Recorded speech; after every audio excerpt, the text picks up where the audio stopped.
You are listening live to the TD Report. David Combs here reporting. Thanks everybody for joining. How you doing, Tony? I'm good, man. I could be You better. You know, my you gonna be all right? Cowboys. Okay, all right. Listen, everybody, please hit us up on YouTube. Go ahead and give us a like and a subscribe, and definitely add us on Spotify. Help us out with a few ads. That'll help us out. Tony, we got to talk about what happened, man. I mean, this Eagles game, man. This was interesting for the Dallas Cowboys to me because I don't think you guys played that bad. Okay, it was a tough loss. It was a road loss. What was it, 28-23? Dallas had the ball, had a shot, possibly to take the lead with about a minute left in the game. Obviously there were issues there, but there were other things that were bothering you about the game. Why don't we get those and suss those out and talk about them, Tony? Well, first of all, there's no mistake that Dak stepped out on the 1 yard line for the 2-point conversion. That's No fine. question. But they scored a touchdown. They scored a touchdown when the number 71 reported to the ref. Dallas scored a touchdown. They gave him a penalty and went back. Then Dallas scored another touchdown when the tight end caught it. But the tight end got tackled on the way to the catch. That's a pass interference.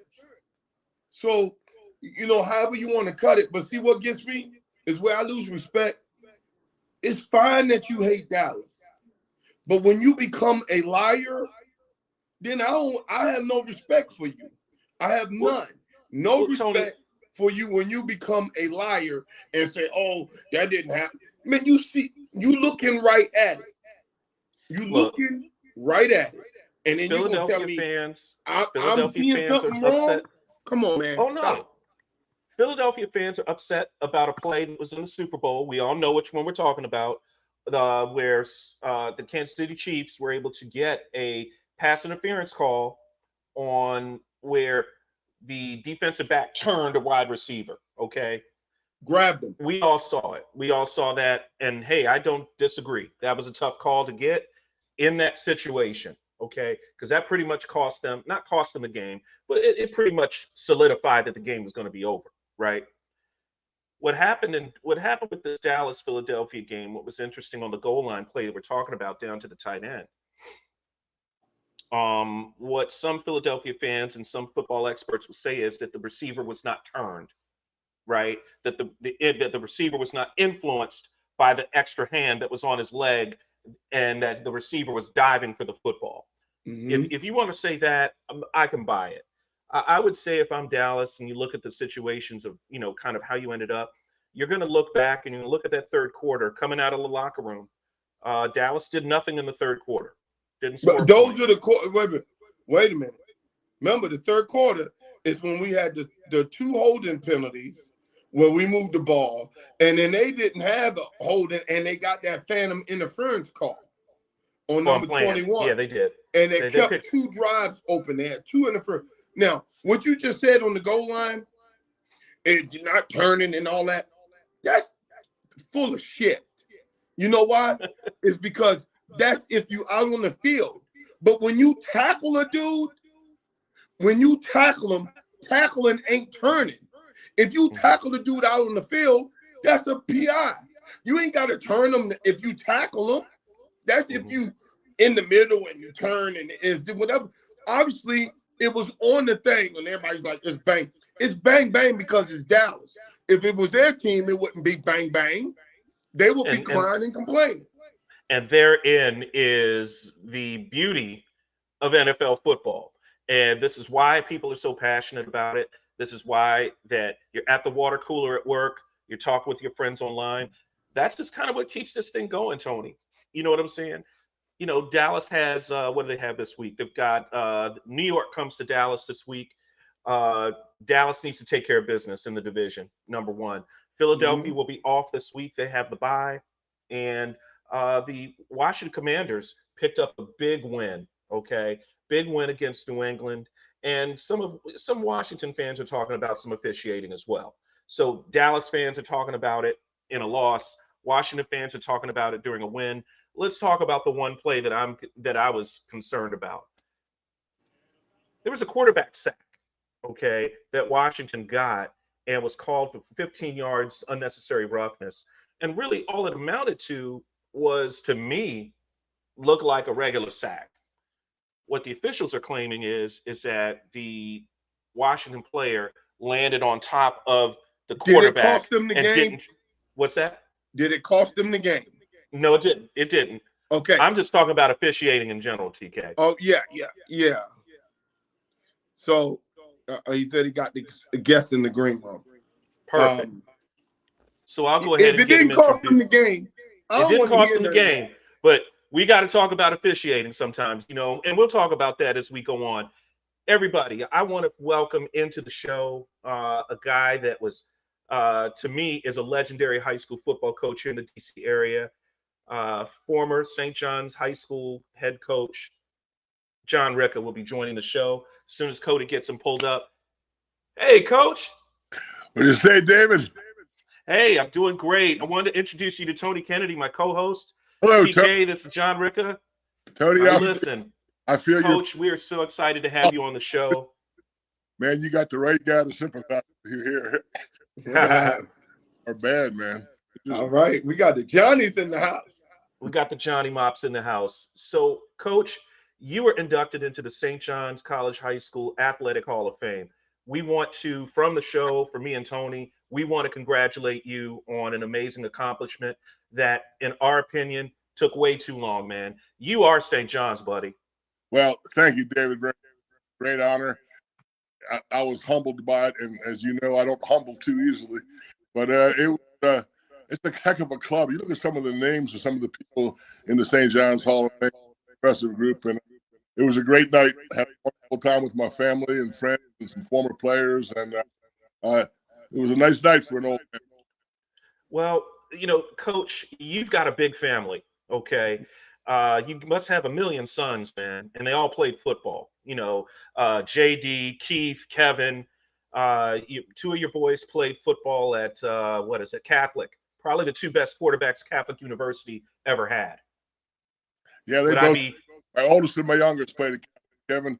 Set a lot of records, and then Keith broke a lot of his brother's records. And John David was an all-league quarterback and record-setting quarterback at Hampton Sydney down in Farmerville, Virginia. So they didn't quite have the size to be, Division I or pro type quarterbacks, but they were very good Division III quarterbacks, and I enjoyed watching them play. And now we got some grandsons coming along. I hope I can hang around long enough to watch them play. Oh man, that's great. Well, Wow. Coach, we want to talk, sir. Tony loves coaches. Tony played at Virginia Tech, and he played at Bladensburg.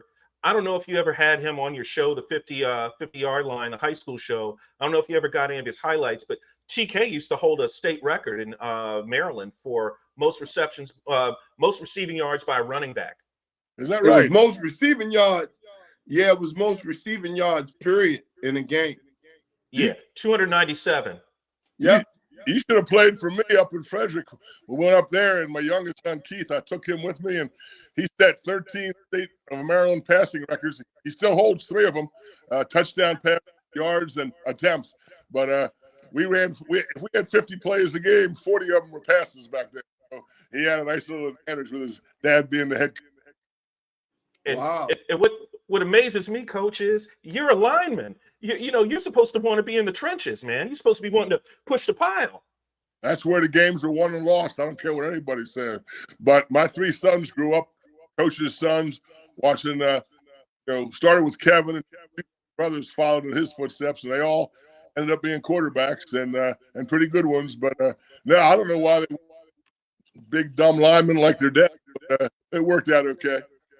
I don't know, Coach. You've got a lineman at St. John's now. One of your guys, Pat Ward, is the head coach and the athletic director, positions that you also held at St. John's. I mean, you did everything, it seemed like, when we were there. I mean, you were the AD, you were the football coach, you were out on the field pretty much all the time. And what Tony doesn't know, I had to pass this along, you were also my track coach my senior year, man. For a short while there, I could find somebody to try and replace the legend Vince Fisher. He was a great track coach, good friend, and he got promoted from the head of the ROTC program. He was assistant principal. He had to give up coaching. So I had to take you guys while, but hey, that was part of the job. And now Pat is the head. He's actually assistant AD, and but what a job he, David. I mean, who else other than, like I said in my speech, if your name isn't Bill McGregor or Bob Malloy or Moss Collins or Junie Waldron, who else has won 2 WCAC championships? And he did it in the first 2 years, back to back. He won them, and they're going to go for a third. They got their hands full. The council's really good. The math is good, and you can't count Gonzaga. WCAC is something, man. If it's not the toughest league in the country, it's right up there. Well, let's talk about that. 1987, you came to St. John's. Would have been my sophomore year, and took over a program that had lost some of its luster. And in dealing with just being in that league, it's a tough league. It was tough in the 70s. It was tough in the 80s, and within 3 years, you had us in the champions circle. You did it with guys on the defensive line, mainly guys that, are, in my opinion, are legends in their own right. Harry Jenkins, Big Mike Zinzi, Wayne Holmes, big dudes up front. I inherited a smallish guys. I quote from my speech the other night, but I walked into that first meeting and I asked, where'd all the linemen? And about 10 guys raised their hand. None of them weighed over 200 pounds. Wayne was a freshman then. He had some size. Chris Harrison was a sophomore. Chris, yep. But by the time they were seniors, that team really laid the groundwork for what we did in '89. They were tough. They didn't care that they were giving away some size. They were hungry. And, they'd had 2 tough years after Dooney retired and hadn't won any league games. And that first year we went 500 and won a couple of league games. And that was the stepping stone to winning the championship in '89. That '89 game was played at University of Maryland, right? Yes, it was. We came home.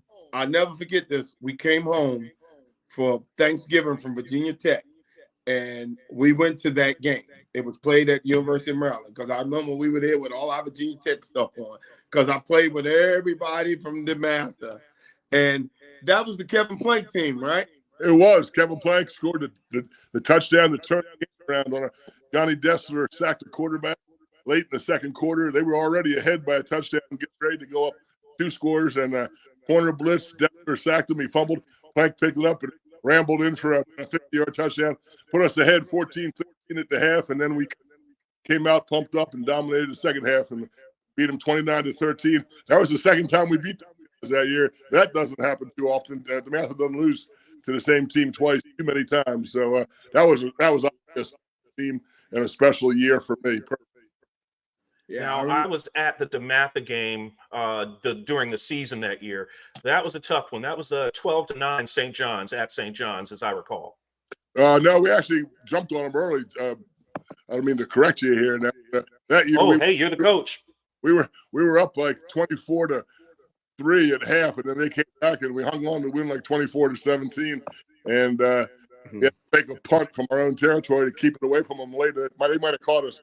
They were a talented team. They had 15 Division I guys, and but we upset them, and then they were going to pay us back. And we really were the underdog game at Maryland. We had 10 guys going both ways. We had 7 guys all year going both ways, but we lost Jay to a broken foot. Jay Williams, future NFL player, and Mike Zinzi, you mentioned, he got mono. We lost him and a couple. Oh man. Couple guys, the dancing bear. Grades came out, we lost. So it was all of a sudden. That doesn't happen much. It was a special group of kids. Wow. A lot of people look at St. John's now, all right, and they see what Kevin Plank and a lot of other good alums have put into the program. And a lot of people get caught up on the flash, right? We didn't have that in '87. And in 1987 and '88, there was no Under Armour because Kevin Plank was still in high school, right? So we didn't necessarily have a big, great weight room. We didn't have a turf field. We didn't have the great uniforms. We did have knee braces. We did have those. David, you're being so nice. We had dirt rock fields. We had an old trailer that we called the weight room. It had holes in the floor, broken windows, no heat. Couple of bench, couple of free weights, and 1 universal. If you see what that weight room looks like today, it's unbelievably the difference. But you know what? It's not it's not the equipment, it's the kids that are going to use the equipment. And if you want to get better, get stronger, work hard, you can do it with whatever you have. Coach, I wanted to pass along something that Tony and I used to run high school showcase games. So we would bring in teams from other places, like Oscar Smith from down in 757 in Virginia. We'd bring in John Bosco to play against the DeMathas, the St. John's of the world here on the I-95. So I got a chance to meet Coach McGregor, and he passed along a compliment. I wanted to share it with you. I haven't shared it with you yet. I shared it with Tony. He said what you did at St. John's was probably the greatest coaching job that's ever been done in this league. Wow. He did. He took me aside to tell me that. He said, "Did you go to St. John's?" I said, "Yeah." He said, "I don't think you played football." I said, "Nah, man, I'm too small to play at St. John's." He's like, "Man, I wanted to let you know what Coach Ricca did with that group of guys was probably the greatest coaching job that's ever been done in this league." That's a heck of a compliment. I consider Bill one of my great friends from coaching. He's still doing it. He's still doing a great job. Don't be surprised if they've done again this year. But that means a lot. Our daughters went to grade school together. My wife was the head coach of a 6th grade softball team that me and Bill were her assistants on. So we go way. Bill's a good man, and what a career he had. That's pretty nice to hear that he said that. Appreciate it. Oh yeah. He was very complimentary, and his assistant coaches all kind of echoed that sentiment. Dino Campbell gave a shout out as well. Dino coached at St. John's with me here. He did. A couple of years. What a tremendous coach and a great human being Dino is. Yeah, Dino does a lot of work as well. He helped my kids' baseball team, county baseball team, get uniforms. He got them designed for us. Got my parents paid for them, but Dino was our uniform guy. So he does a little bit of everything. Just a great guy, and great to have him associated with our program. I'm not surprised to hear that because Dino's a good man. So, Coach, you're doing some assistant work this year, right? You're helping us out. I might have just done my last coaching practice of my career tonight with the Bethesda Bulldogs. My son Kevin's the head coach. My grandson is in the 8th grade, going to go to St. John's next year. It looks like he wants to, and I think he will. And I've helped out with his team I retired from high school when COVID hit about 3 years ago, and been coaching with the youth team the last 3 years, and they're all in 8th grade now, and I think I'm about done, man. It was I was driving home thinking, going like, man, that's been a lot of football practices in my life, and that might have been the last one I ever go to as a coach. Not all bad because they can get old, and but I'm gonna miss it. I really miss the kids and the football. I know I'll miss it, but I'm gonna watch Jake play. Well, then I got a bunch more younger grandkids if I can hang in there. Yeah, I saw some of those wiffle ball games in the backyard. Looks like you guys stay pretty competitive at the Ricca household, man. Yeah, I had 7 grandsons and 3 granddaughters, and they all live in Montgomery County, and so I'm blessed there, man. I get to see them all the time, and we have family outings that are crazy. And like I said, I'm very lucky. Hey, Coach, you played professional football. Can you do us a favor? Can you do some analysis for us really quick and help Tony through this pass interference call in the Eagles game? Can you help us out? Ask him again. The pass interference call in the Eagles-Cowboys game? Well, the non-pass interference call. The referees are so bad, and the rules have made it even harder to be a referee because the rules are bad. You mentioned before I came on, that sack in the Redskin game, that's the worst I've ever seen in my life. That wasn't even a hard sack. But like I said, it didn't cost them the game. But every week I keep saying the worst I've ever seen. The rules have it's changed. You can get pushed into a quarterback's legs and you get the penalty. You touch him high, you might as well put skirts on those quarterbacks. And my sons love it when I say that. But you can't hit the quarterback. You can't hit what's the defenseless receiver? What is that? I mean, whose fault is it if he's defenseless? I love football. I used to love college football, and now that's changed with all the portal and the transfers and targeting. Yeah. And I love pro football, but it's hard. It's hard to deal with some of those calls and some of those rules. I give you that. Mm-hmm. Tony, does that help you out a little bit? You have somebody on your side on that. I mean, It doesn't change the fact that they got a W. I mean, the Eagles got the W, though. I mean, that's a shame when that happens. But Cowboys are going to be right there, Tony. The Cowboys and Eagles are both going to be threats to win the playoffs. You don't have to worry about that. well, I tell you Yeah, what, Coach Ricker, let me tell you this.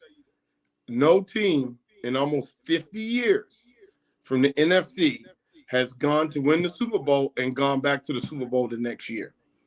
I believe it's very that. tough to do. It's Tough very to tough do. to do. Well, the only problem you might have is I just picked up Dak Prescott as my fantasy football quarterback, and I've been a jinx this year, so I hope I don't hurt your team. But Oh no, poor Tony. Coach, as we have Coach Ricker here on the TD Report, Coach, talk about how competitive this Catholic League is.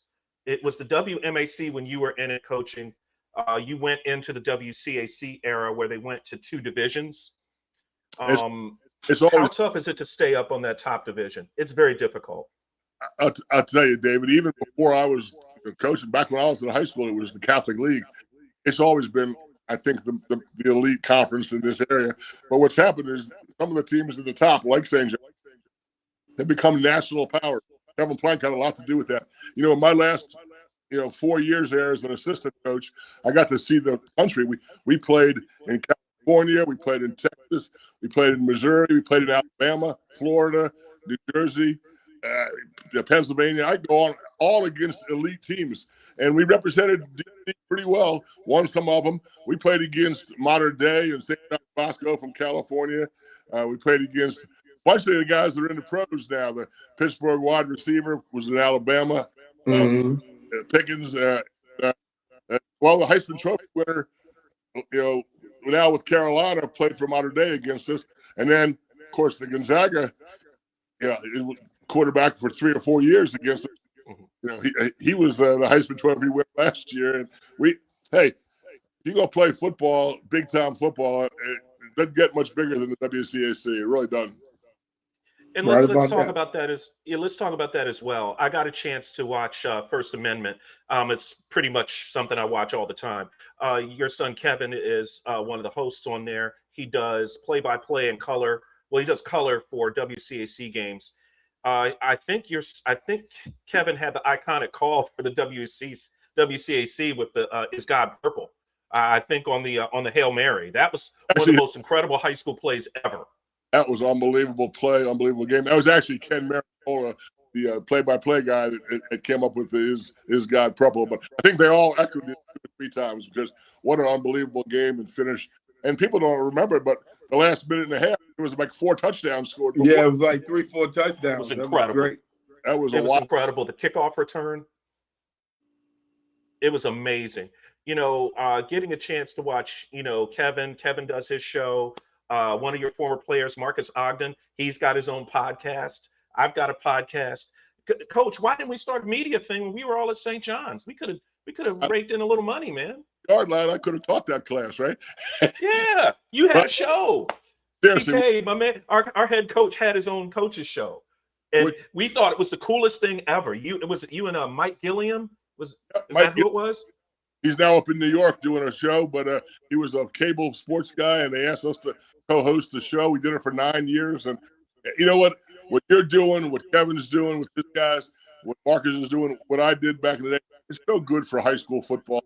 I still walk around 25 years later, and they don't say, "Hey, there's Coach Ricker." They say, "Hey, there's Mr. 50-yard line." They still, and these guys are now 50 years old, like you guys are. I went, man, I'm getting old, I guess. Oh man, we used to love that show. That used to come on. What was that? Did that come on Channel 50? Channel 50, yard line, Sunday evenings. Yep. I got to go in there and spend about 5 hours, and we'd shoot everything, put it on tape. And I got a few $100 for doing it, and got to talk football with everybody. I got to know more of the public school people through that than I ever would have. I know, we didn't just do the Catholic League. We did everybody. Yeah, you did everything. Yeah. What a great show that was. Yeah, I mean, Coach, you should get back into that. It'll keep you in football. I don't know. I mean, I'm not as pretty as I once was. Oh, come on, Coach. You know what? We can get Cody to put up your picture from '88. We can have that picture up. and you just talk, man. Well, I love it, but we did it for 9 years. And, George Michael started doing high school stuff after that. I mean, there wasn't anybody else doing it back then. And then Nope. he got to it a little bit, and then, but it was a blast, a lot of fun. I enjoyed that very much. So, Coach, tell me about St. John's schedule coming up. Who does St. John's have next? Tomorrow night is the semifinals. St. John's the seed is at DeMatha, the 2 seed over there at the P Learning Center. I think that's gonna be tough. Kevin and the first member are doing that game, so you can watch it on the computer. And then looks like Coach froze a little bit. We'll get him right back on here. Just a little bit of a feed issue. Tony, you're going to check that game out? DeMatha St. John's at PG Sports? No, I'm headed to Dayton, Ohio for Jody's mom's funeral. Oh, okay. All right. Definitely send along our best on that. Looks like we might have lost Coach. Hey, Coach, try to log back in, and Cody will get you back on the show. TK, about the WCAC, as far as the growth of the league and what teams out of the league have been able to do nationally in terms of playing against an IMG, kind of expanding horizons. Now, you and I've talked about this many times. You can only expand but so far. You see what I'm saying? And then you spread yourself too thin. So you might want to look at a school like a St. John's that maybe plays 2 or 3 national games or out of area games, but you might want to stay a little bit more in the area and tailor it to your team. What do you think about that as far as scheduling? I look, man, if you call yourself the best, you got to schedule the best. You need to go out and schedule these big time things. I look at these people who are, you're recruiting all over the area. You got these teams. You need to go play the best. Okay. No sense of ducking. Don't duck them. Go play the best. Playing the best is what's going to help you.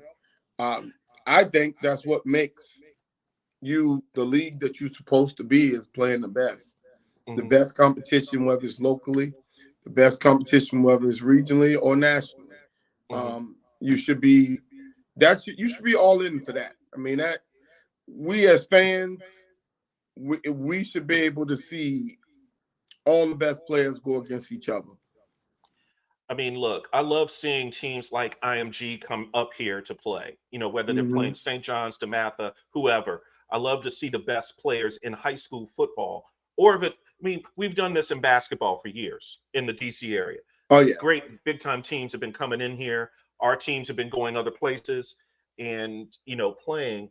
But I also look at it from a standpoint of competitive balance and a competitive setup, as far as you're not from the DC area, but you're going to go look at a team down in Florida. Maybe you haven't seen them physically, and you don't know how your guys physically are going to match up.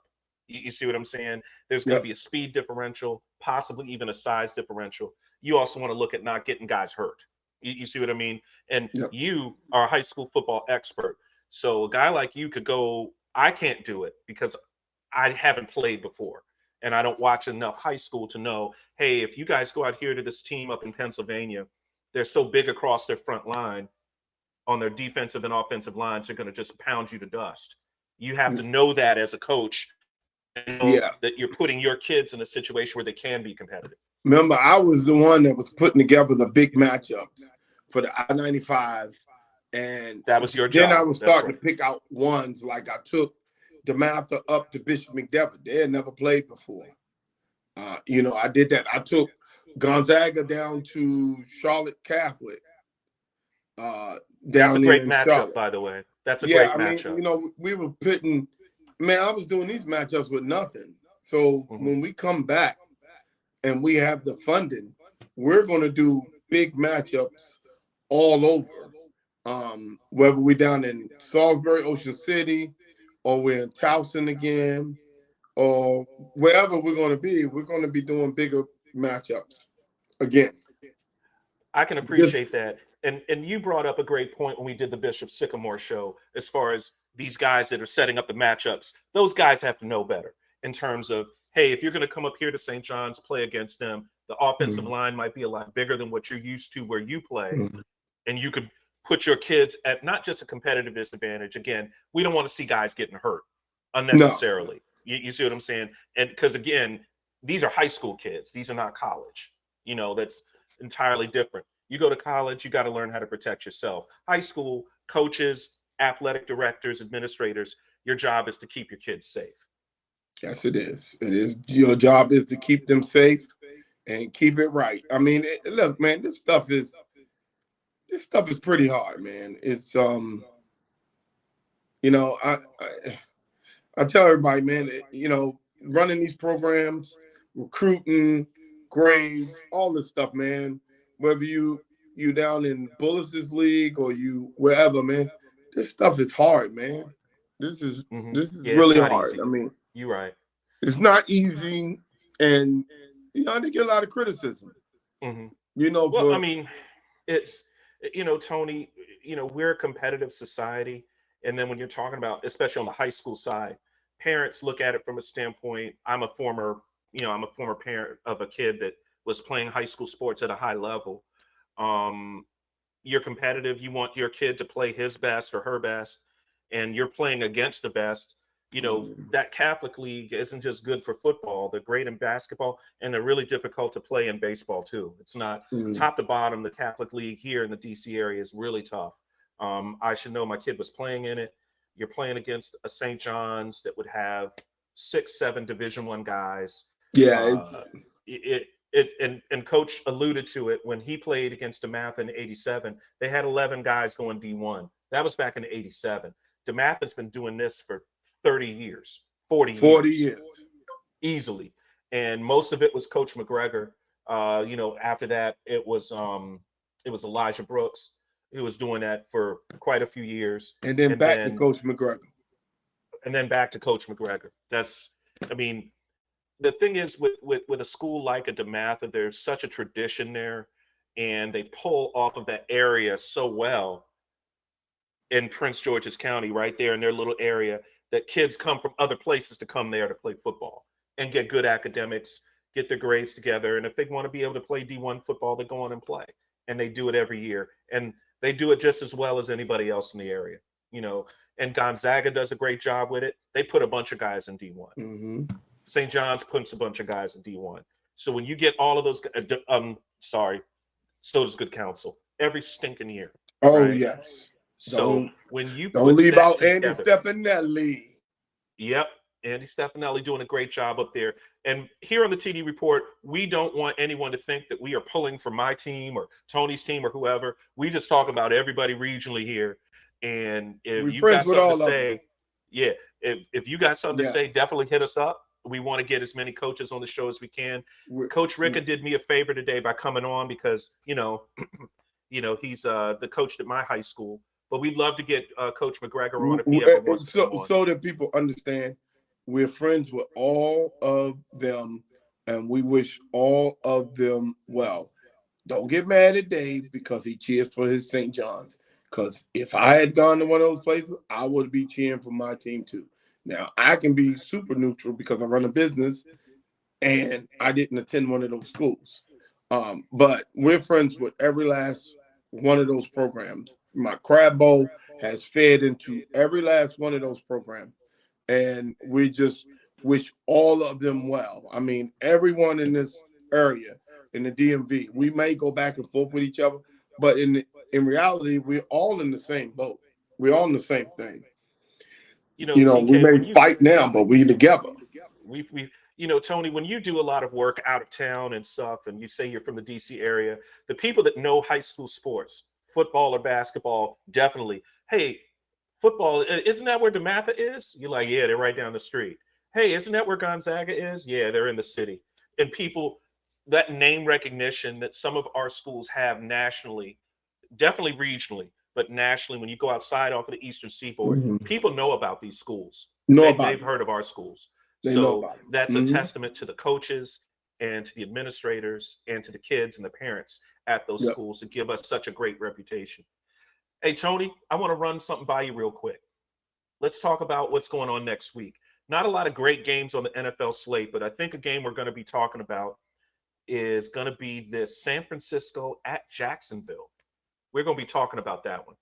You will be talking about that one because coach is back. Hey, coach, Hey, coach. San Francisco and Jacksonville. I am telling you right now, the most dangerous team in the league is the Ravens. The second most dangerous team is a healthy Joe Burrow. But I am telling you, that Jacksonville team, if they playing in Vegas right now, it wouldn't surprise me because it's something about them. They find ways to win ball games. I don't know how. You can't point at this or point at that, but they find ways to win. And guess what? It's because of their coach. The coach has been there. The coaching, it just calms everything down when you got good coaching, and it just seems like it just works. It just fits. What do you think, Coach? Doug Peterson was a great hire for them. I don't think after the debacle. They all have great players. You're right. It comes down to what coaches can get their players to play at their best each and every week. And there was a while here I thought that the 49ers were the team to beat, maybe the Chiefs, the Cowboys, and the Eagles. Now I'm thinking, like you said, the Ravens. Who's playing better than the Ravens? Nobody. They're awfully tough. But week to week, it depends on injury. It depends on who gets hot at the right time. They wanted parity in the NFL. They set it up, the schedules and the draft, and they kind of haven't accomplished that. And I guess it's good for the fans, but I just need the Redskins, or excuse me, the Commanders. You said it right. The whatever they want to call them, the Skins. My dad, the Washington football team, whatever. My dad played for the Redskins, and he was the head of the Redskins alumni, and I'm a Redskin fan. What year did your dad play for the Skins? He played 51 to 55. Jim Ricca was his, and then he had a year with the Eagles and Lions, but most of his he was a big old defensive lineman, one of the biggest guys in the league back then at about. So that's when they played at Griffin Stadium? Absolutely, Griffin Stadium. Games Tony, there. his dad was one of the first quote unquote really big dudes that played professional football. He was literally he was kind of an element. He was an evolutionary player because guys that big weren't supposed to be able to move like that. You're right, David. He was the second largest guy in the league. He weighed about 285. And now that's too small to play, but too small to play now. 20. But he was a big guy. Played nose guard and played both ways back then. But he had he went to Georgetown. Tony, he came down from New York, grew up in Brooklyn, and played at Georgetown back when they had. Did he play with Tagliabue at Georgetown? For who? Did he play with the commissioner? Paul Tagliabue. I don't think so. He played. He got out of there in 49 or 50, but I think he was there. Years, to tell you the truth, but Tagliabue played, I think, in the 60s. He played in the 50s. More in the 60s. So when you're late 50s, early 60s, when he played football there.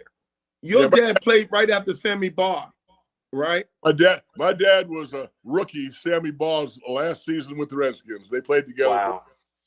Oh man, he got to play against the best. Yeah, that's all right. Sammy Baugh, man. Sammy Baugh was he got a record that nobody will ever catch, leading the league in passing and interceptions. And he was a heck of a punter too. He was a great punter. Yep, he was. I look at some of those old newsreels and they show him when he came here for his first time coming to DC. Is Baugh gets off of the airplane with a cowboy hat on, which is that was hilarious. He was a player in that era back then, but my dad played 1 year with him, and he talked about it a lot. My dad's not around anymore. He was born in 27, so he'd be getting close to 100 if he was still alive. So I think Tagliabue was much younger than him. Yeah, Paul Tagliabue. No, so let me ask you, what number was your dad? Well, he wore different numbers with different teams. He was 75 or 55 with the Redskins. I think he wore them both. I think he changed 1 year. So he was 55 before Chris Hamburger. Yeah, that's right. Chris Hamburger. Oh, Chris Hamburger. You ain't heard that name in a long time. I know you haven't. I haven't heard that name in a while. That was my era. That's when I was in high school. Chris was playing, and I was. So what year did you graduate high school, Coach? 1970. Okay, so he went to prep. He went to Georgetown Prep. So I was born 1970. So you graduated high school in 70, and I'm trying to think. So you graduated the spring before Vince Lombardi died. Yes, Lombardi came. Lombardi came over to the Redskins in like 68 or 69. Yep. Passed, and then George Allen came, and they took them to the Super Bowl in '72. And I went to 3 of the Super Bowls. We went to the Rose Bowl. John Riggins' run beat Miami, and then we went to the San Diego Big Doug Williams Day out there. But we unfortunately went to Tampa and watched the Raiders beat up on them. Oh, you went to the '84 Super Bowl. And now, so what I tell everybody, and I have this argument with the Redskins, their '91 team always talk about how great they were. Their '91 team was not better than the '83 team that lost to the Raiders in that Super Bowl. That '83 team has something that will never be done. They were plus 43 in turnovers, and they broke the scoring record. That will never be done never again. happening again. Yeah, they were incredible. Pretty flashy offensively, but that John Riggins team and that Rose Bowl win over Miami, they were tough on defense. They ran the ball down your throat, and they were pretty. That was the strike year. They weren't, and Dallas should have beat them. There's no way they should have had that game. Hey. They knocked Danny White out the game. Come on, Tony. Before they won the Super Bowl that year, I was at the game down at RFK when they beat the Cowboys to go to the Super Bowl. I was out on the field celebrating after that game with the whole rest of the crowd. Look at you. Yeah, you was out there with the rest of the. So, do you remember when they beat the Cowboys 10 years before that in the NFC Championship game? Well, which game? Who was playing in that game? That would have been the game where Jefferson caught the touchdowns right before they went and lost to the Dolphins in the Super Bowl. 72, the 72 Redskins went to the first Super Bowl. The year before they lost 14-7 to the Dolphins. Yeah, it was that season. They beat the Cowboys, then they lost to the Dolphins in the Super Bowl. Were you at that NFC Championship at RFK? Yep. My dad had season tickets. We went to all the games back then. Yeah, because that game was played on New Year's Eve of '72. And they always talk about how they just were in the street all night celebrating. Yeah, that was, I know I was. I was a sophomore in college then. Okay, hey, look at that. TK, remember I sent over the info. Coach went to Duke. He played football at Duke for college. Yeah, how about Duke U? Baby. Yeah, I know you both are ready. Football's catching up to basketball now down there. Wait a minute, Coach. See now you done. See now, Dave knew what to do to get me started. My family is from Carrboro. I've been a Carolina basketball fan for life. So you can't ever, Coach, you were there during the famous Walter Davis game. Were you there when Walter Davis scored all those points against Duke and come back? It was like 74? Half-court shot to force overtime. Yeah, I was there. My roommate was playing for Duke. Chris Redding out of Archbishop Carroll was an all-ACC player back at Duke back in the time there. And believe me, I'll never forget that game, man. It was Duke blew, and that was they blew a there were 17 seconds left, I think 8-point lead, and Carolina came back and hit a half-court shot to go overtime and win the game in overtime. Yeah, I remember that. It's one of the greatest games in ACC history. It's one of the seminal games that helped make that rivalry, that Carolina-Duke rivalry, helped solidify it, and then pushed it to that next level to where, now, Coach, and I don't know if the ACC still does this, the first half of the schedule, the ACC schedule, the last game on the slate is Duke, North Carolina. Oh, it always has. At the second half, that's the last game on the schedule. That's the last game on the schedule. That's just how they've been done it for years. It's happened. My birthday is March 3rd, and it seems like every year or two. That's my birthday. What?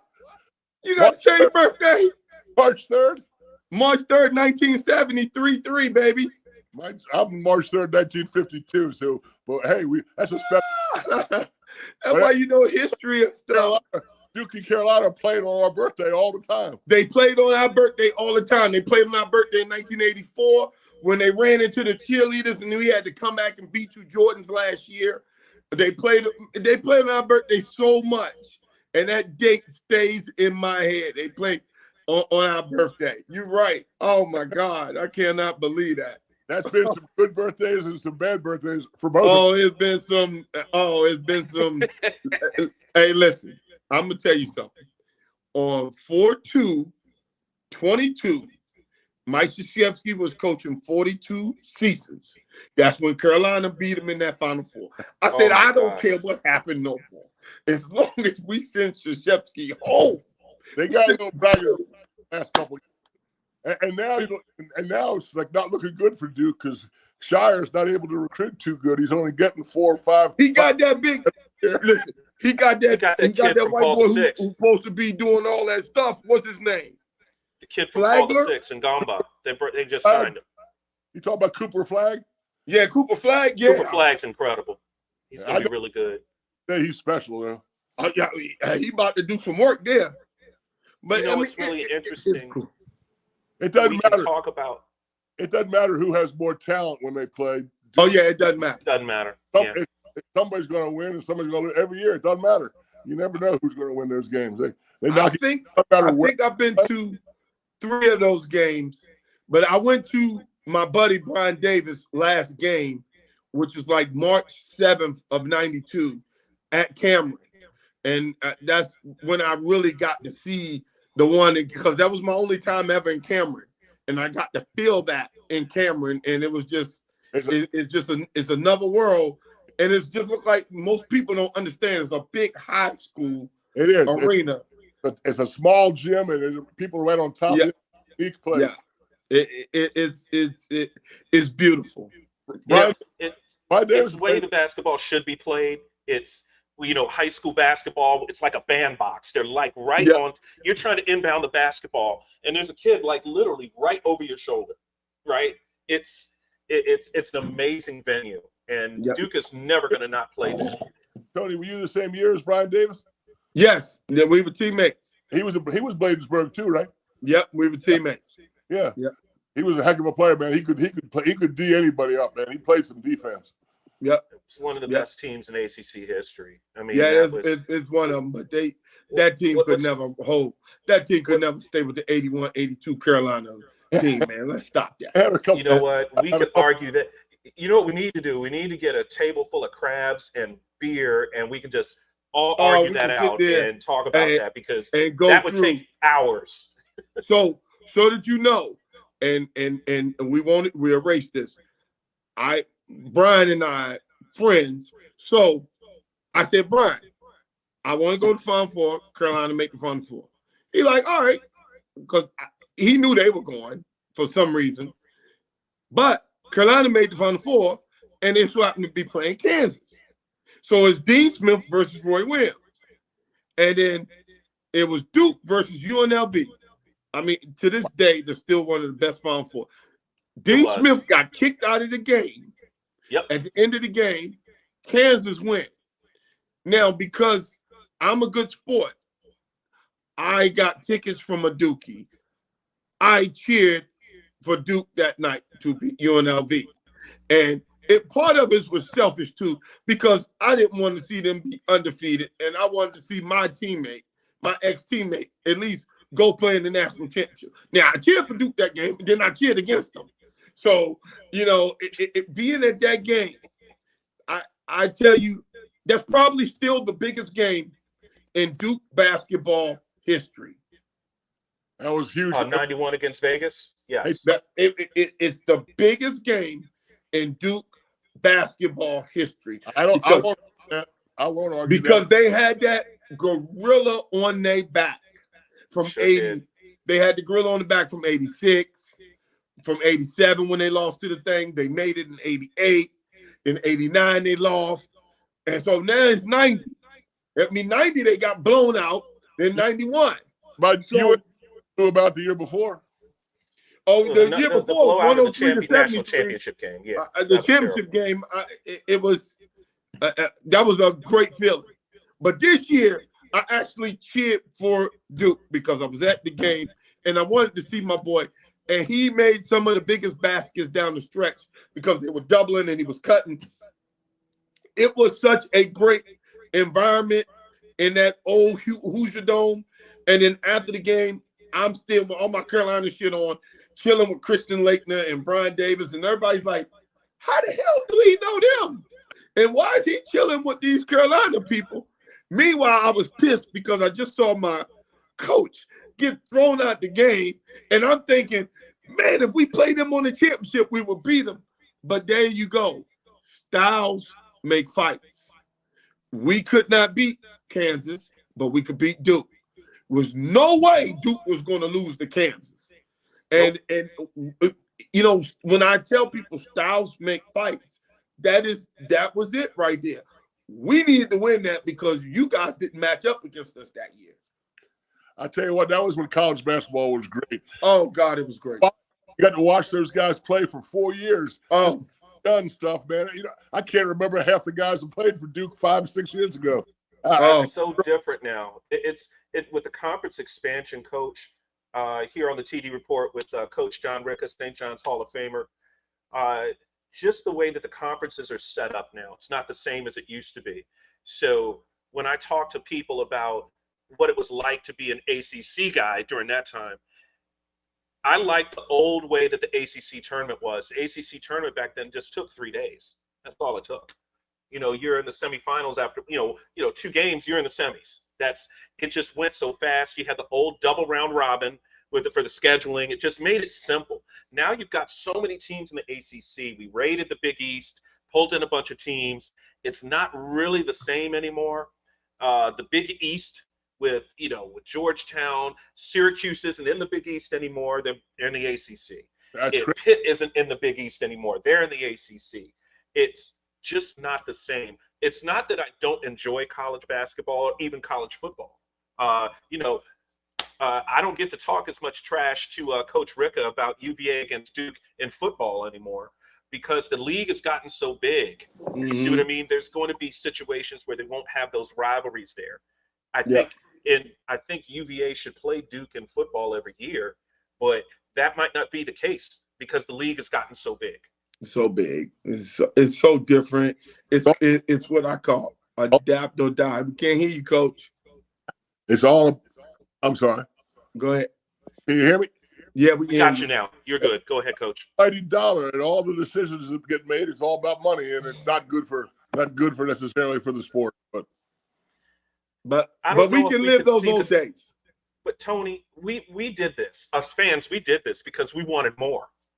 You see what I mean? You get a good conference like the ACC, a good league with great Hall of Fame coaches up and down the conference. It's only natural for television, for cable, to want more of the product. Yes. You can't get Carolina against Duke every single week. That's just not going to happen. But if you can get these leagues built up so big, you can try to get those matchups. And it just hasn't worked out the way that I think TV, big media has thought it would. Oh man, this is funny because I can talk about this all night from the Duke to the UVA. See, because both of you guys went to my rival school. I like Carolina, and I went to Virginia Tech. He went to Duke, and he went to UVA. I can bring up games from way back. I mean, so many games that and the thing is, what people don't really like is that those schools are good and they tell you they're good and they're good academically. And so people don't like that. And I tell people all the time, hey man, you don't like it, beat them. You don't like it, beat them on the court or beat them in the field or beat them in the classroom. Beat them with getting the teachers. Beat them at fundraising. Beat them at all the other stuff that you don't like it's good people who made those universities great.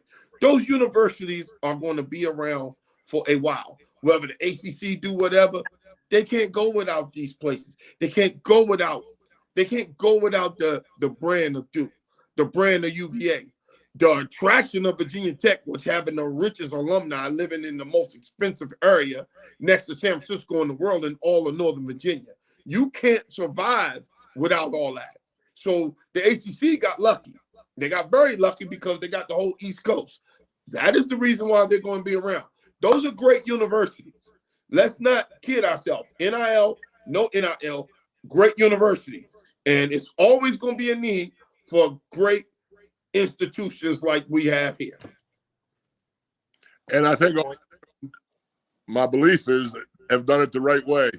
There's some schools out there I'm not so sure about, but I never heard anybody accuse Virginia Tech or Virginia, even Duke, of doing it. They did it the right way. They had good things to sell, academic schools, athletics, and they sold it. And so it's hard not to. I root for Virginia and Virginia Tech against anybody else but Duke all the time.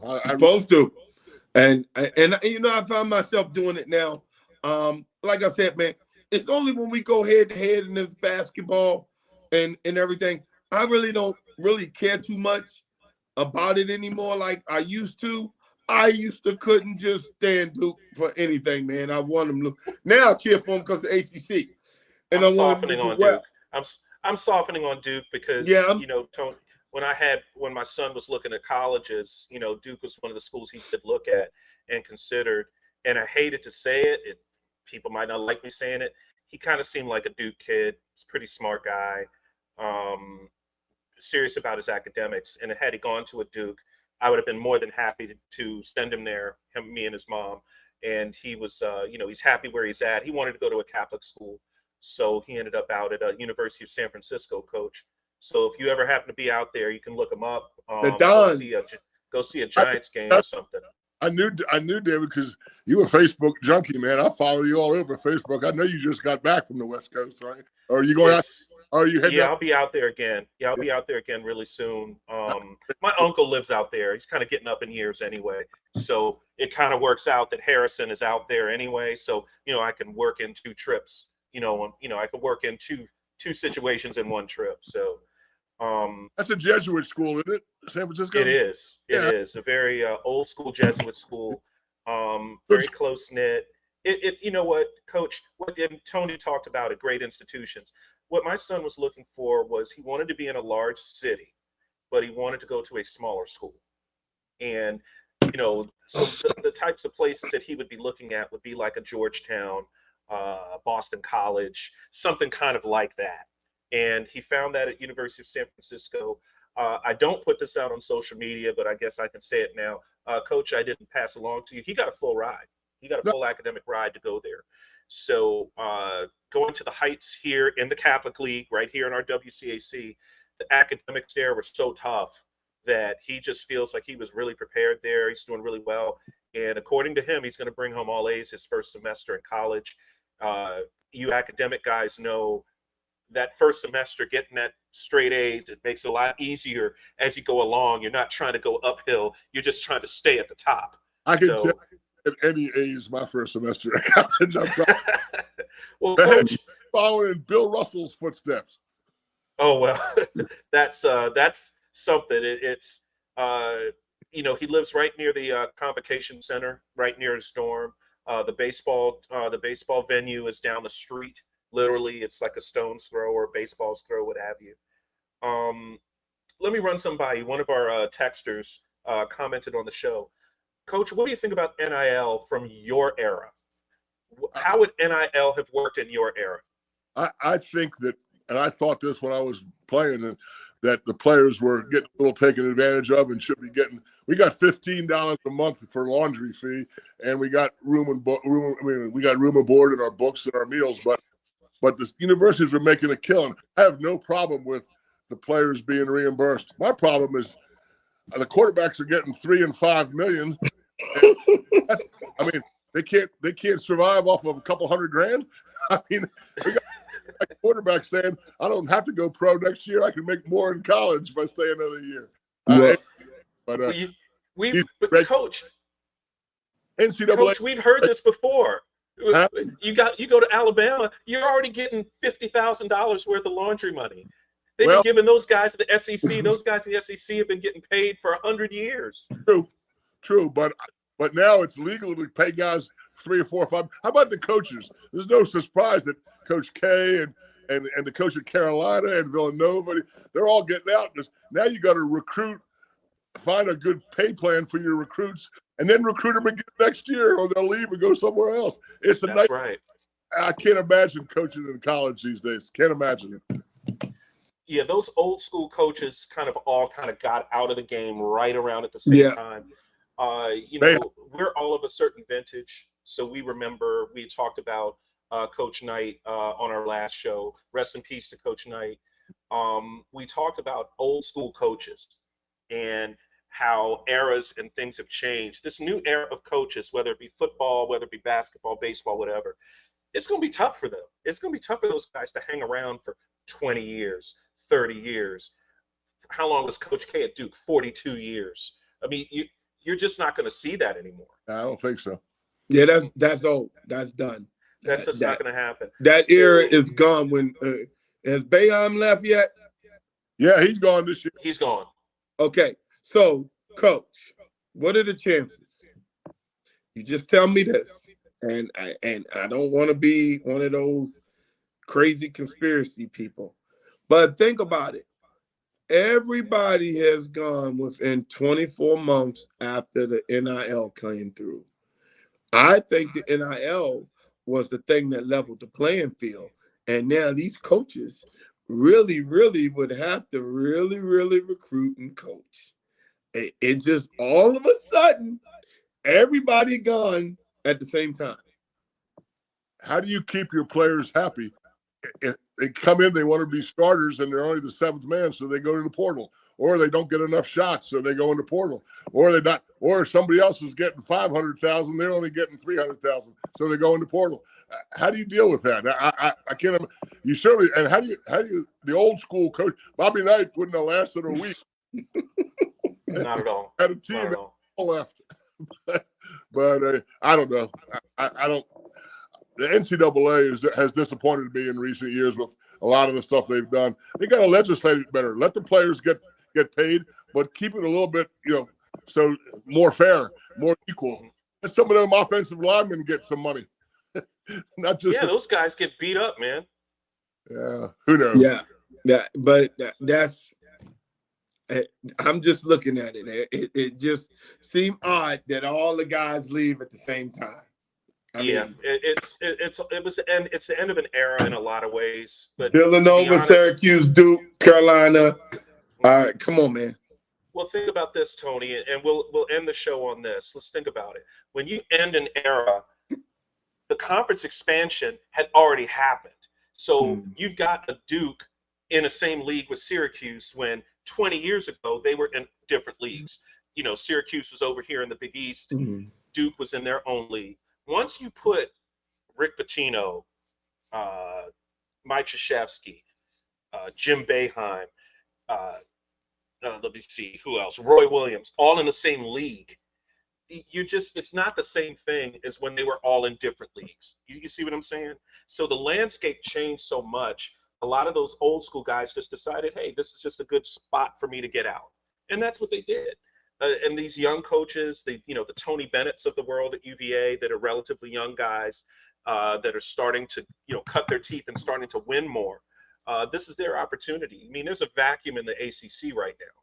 So, the question is going to be if there's a John Shire at Duke who's recruiting the heck out of everything right now, if he's able to get to the top of that league, he already has, what does he have? He has an ACC championship already, I believe.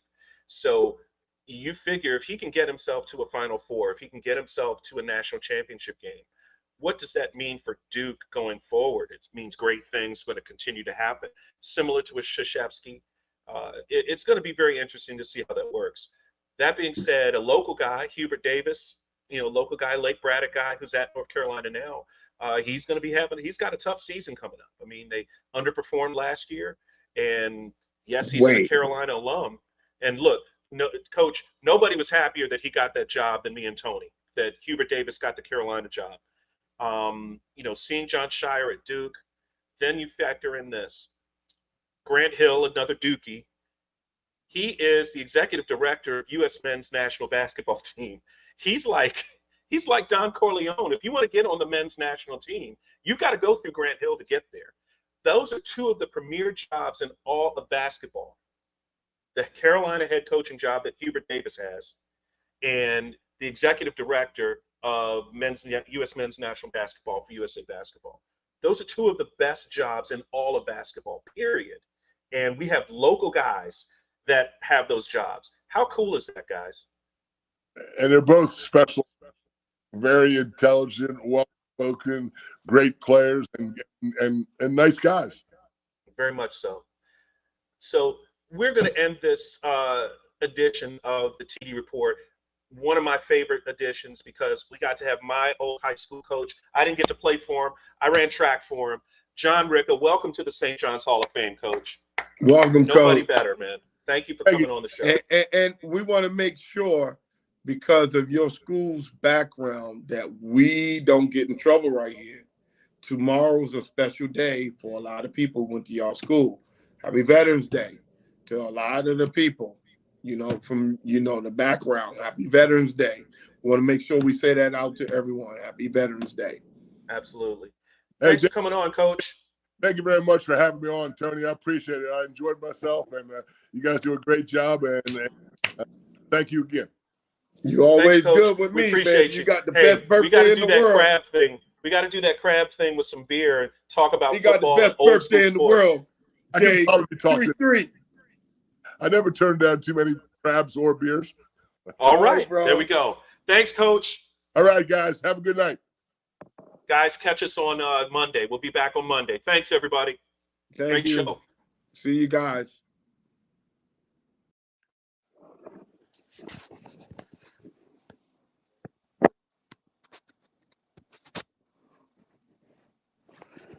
Chris called me 3 times. Jimmy Walsh once. I left a voicemail, and it kept knocking me off every time they called. You hear me? Yeah. Went on for a while, didn't I?